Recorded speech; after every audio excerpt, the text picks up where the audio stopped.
جگہ جگہ پڑھاتے ہیں. بہت سی چیزیں ایسی ملیں گی آپ کو جو نماز میں اور مشورے میں یکساں ملیں گی. نماز میں اور مشورے میں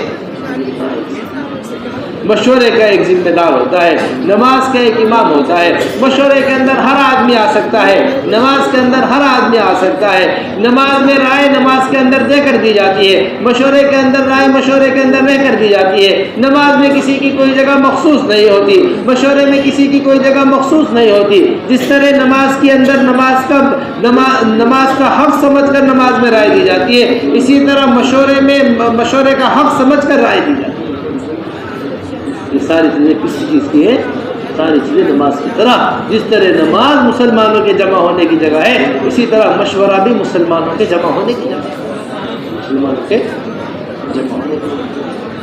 تو سب سے پہلی چیز یہ ہونی چاہیے, امور کے اندر ساتھیوں سے اہتمام سے مشورہ لیا کرو. اللہ و رسولہ غنیان عن المشورہ, اللہ اور اللہ کے رسول کو مشورے کی ضرورت نہیں. اس کے باوجود حضرات صحابہ رضی اللہ عنہ اجمعین یہ فرماتے ہیں کہ ہم نے حضور اکرم صلی اللہ علیہ وسلم سے زیادہ مشورہ کرنے والا کسی کو نہیں. وما ينطق عن الهوى ان هو الا وحی یوحى. حضور اکرم صلی اللہ علیہ وسلم کی مبارک ذات, اس کے باوجود ساتھیوں کو لے کر چلا کریں. سب سے پہلی چیز تو ہم اپنے ساتھیوں کو مشورے میں لیا کریں. مشورے کا کبھی کبھی اعلان دیجیے. مشورے کا سارے محلے والے مشورے کے اندر شریک ہو, ساری مسجد کی جماعت مشورے کے اندر شریک ہو, ساری بستی والے مشورے کے لیے شریک ہو. یہ تبلیغیوں کا مشورہ نہیں ہے, یہ مسلمانوں کا مشورہ ہے. دیکھو دونوں میں بڑا فرق ہے. ہم نے مشورے کو کیا سمجھا ہے؟ تبلیغ کا مشورہ. محلے کے اندر سڑک خراب ہے, سارے محلے والے فکر کر رہے ہیں. محلے کے اندر لائٹ نہیں آ رہی, سارے محلے والے فکر کر رہے ہیں. محلے کا پانی بند ہو گیا, سارے محلے والے فکر کر رہے ہیں. محلے کے اندر بے نمازی ہو, صرف تبلیغ والے فکر کریں بیٹھ کر. محلے کے اندر تعلیم نہ ہو, صرف تبلیغ والے فکر کریں. محلے کے اندر بے حیائی پھیل رہی, صرف تبلیغ والے فکر کریں. حضرت جی مولانا یوسف صاحب رحمۃ اللہ علیہ فرمایا کرتے تھے, جن سے تم مشورہ نہیں لوگے کل کو ان سے کام بھی نہیں لے پاؤ گے. کام لینے کے لیے سب سے بنیادی چیز کیا ہے؟ مشورے کا لینا. آپ دیکھیں شادی ہوتی ہے گھر کے اندر, بیٹی کی شادی تھی, بیٹی کی خالہ سے مشورہ نہیں لیا. بیٹی کی شادی تھی, بیٹے کے چچا سے مشورہ نہیں لیا. بیٹی کی شادی تھی, بیٹے کے ماموں سے مشورہ نہیں لیا. اگر ان سے مشورہ نہیں لیا, کوئی آپ کی شادی میں شریک نہیں ہوگا. اجی اس طرح آپ نے ہمارے سے بغیر پوچھے شادی کر لیے, اسی طرح کھانا بھی کھلوا دو, ہم نہیں آ رہے ہیں.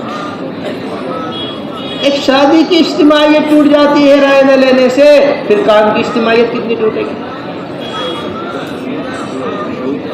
سے اہتمام سے اپنے ساتھیوں کو مشورے میں شریک کیا کریں. عمر ابن خطاب رضی اللہ تعالیٰ کیا اس کا بڑا اہتمام ہوا کرتا تھا. ایک ساتھی بھی مشورے سے دور ہو جایا کرتا تھا, عمر ابن خطاب رضی اللہ تعالیٰ اس ساتھی کو لانے کی فکر کیا کرتے تھے. عمر ابن خطاب رضی اللہ تعالیٰ نے مشورے میں جوڑنے کی فکر کیا کرتے تھے. اس طرح ایک ایک آدمی کا بیٹھ کر مشورے میں انتظار کیا کرتے تھے. نمبر دوسری فرمایا کرتے تھے, رائے دل کا کانٹا ہوتا ہے. رائے دل کا کیا ہوتا ہے؟ کانٹا. ہر ایک کے دل سے اس کانٹے کا نکلنا ضروری ہے. جس کے دل میں ایک کانٹا رہ جائے گا وہ چپتا ہی رہے گا مستقل طور. اس واسطے مشورے والوں کی ذمہ داری یہ ہے کہ اپنے ساتھیوں سے رائے لیا کریں, اپنے ساتھیوں سے پوچھا کریں, اپنے ساتھیوں سے رائے لے کر پھر فیصلہ کیا کریں. چاہے نیا ساتھی ہو چاہے پرانا ساتھی ہو, ہر ایک ساتھی کی رائے ضرور لیں. بدر کا موقع حضور اکرم صلی اللہ علیہ وسلم نے میدان جنگ لگا دیا, پورا میدان جنگ تیار ہو گیا. صرف ایک صحابی آئے حضور اکرم صلی اللہ علیہ وسلم کے بعد, یا رسول اللہ آپ نے میدان جنگ وحی کے ذریعے لگایا ہے یا ابھی رائے دینے کی کچھ گنجائش ہے؟ فرمایا بتاؤ تمہاری کیا رائے ہے. یا رسول اللہ اگر ہمیں اپنا پڑاؤ پانی کے پاس ڈالتے تو پانی ہمارے قبضے میں رہتا, اگر پانی دشمن کے قبضے میں چلے گئے پھر پریشانی کتنی اٹھانی پڑے گی. صرف ایک آدمی کی رائے پر پورا میدان جنگ حضور اکرم صلی اللہ علیہ وسلم نے تبدیل کر. اس بات سے ہمیشہ ہماری بات یاد رکھیے گا, کام کے اندر اس کام میں دعوت و تبلیغ کے کام میں اکثر رائے کی کوئی حیثیت نہیں. اکثر رائے کی نہیں جی, اکثر کی رائے یہ تھی پھر بھی امیر صاحب نے فیصلہ کر دیا. ایک بھی رائے نہیں آئی تھی پھر بھی امیر صاحب نے فیصلہ کر دیا. نہیں, اللہ جو امیر کے دل پر کھولتا ہے وہی اصل فیصلہ. آپ دیکھ سیرت میں ملتی ہے عمر ابن خطاب رضی اللہ تعالیٰ عنہ کی رائے نہیں کہ جماعت روانہ ہو، علی ابن ابی طالب کی رائے نہیں کہ جماعت روانہ ہو، عثمان غنی کی رائے نہیں تھی کہ جماعت روانہ ہو، انصار تیار نہیں، مہاجرین کی رائے نہیں، انصار کی رائے نہیں، اس کے باوجود تنہا فیصلہ ہے ابو بکر رضی اللہ تعالیٰ عنہ کا، اسامہ کی جماعت تو ہر حال میں روانہ۔ بیٹھے بیٹھے چہرہ چوم لیا کرتے تھے ابو بکر رضی اللہ تعالیٰ عنہ عمر ابن خطاب، اے عمر کیا کر رہے؟ وہ وقت یاد آ رہا جب آپ نے اسامہ کی جماعت کو روانہ کیا تھا، اگر وہ نہ ہوتا پھر کیا ہوتا؟ عظمت تھی اس فیصلے۔ ارے سمجھ رہے ہماری باتیں؟ عمر ابن خطاب کی رائے ہے، ابو بکر رضی اللہ تعالیٰ عنہ کا فیصلہ ہے، حضرت زید رضی اللہ تعالیٰ عنہ نے قرآن جمع کیا ہے۔ کوئی یہ نہیں کہتا پوری دنیا کے اندر کہ ہمارے سے رائے نہیں لی گئی ہم یہ قرآن نہیں پڑھیں گے، جو ہمارے سے رائے لی جاتی پھر ہم قرآن پڑھیں گے۔ کیا کسی صحابی کو سنا ہو آپ نے بات؟ واسطے اجتماعیت جو باقی رہتی ہے وہ مشورے سے باقی رہتی ہے۔ سیاست میں رائے اپنا حق سمجھا جاتا ہے، اپنا ووٹ سمجھا جاتا ہے، دعوت میں رائے کام کا حق سمجھا۔ اس سے نماز کا حق، یہ لقمہ دینا نماز کا حق ہے۔ امام صاحب سے غلطی ہو گئی، اب آپ نے پیچھے سے لقمہ دیا، امام کی مرضی ہے امام لقمہ لے یا نہ لے۔ حدیث میں ہے الامام ضامن، امام نماز کا ذمہ دار ہے۔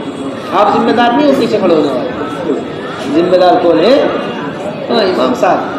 اسی واسطے حضرات حنفیہ کے یہاں اگر امام سے غلطی ہوگی پوری مسجد کو سجدہ سہو کرنا پڑے گا، یہ نہیں کہ صرف امام صاحب کی سجدہ سہو سے نماز پوری ہو جائے۔